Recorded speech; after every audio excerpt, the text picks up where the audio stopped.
Good morning, welcome back to the shop.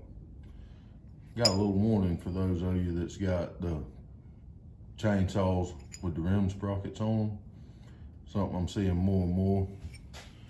For those of you that's familiar with a rim sprocket, or may not be, that's your little bitty rim and it fits onto a drum.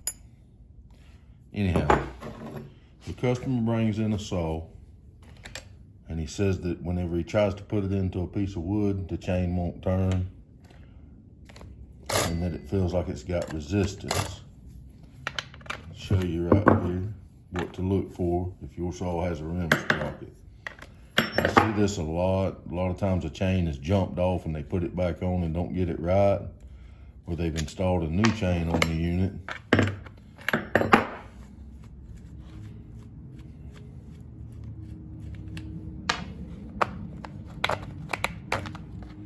As is the case with this one.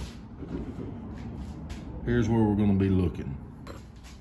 See how that chain is not sitting on that sprocket? Can you see that? It is sitting beside that sprocket. And that's where the problem is. It's binding on the housing.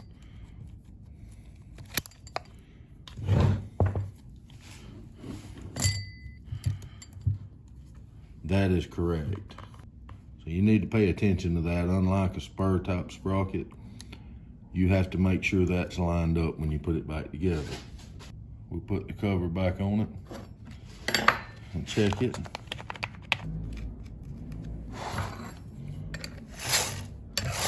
See how much freer that chain spins?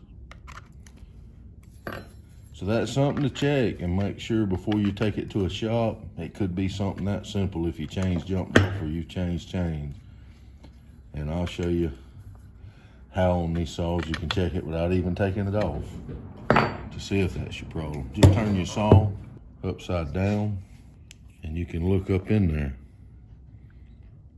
to see if it's on or not. That should save you some time and some money. Very simple hack, just be aware of it.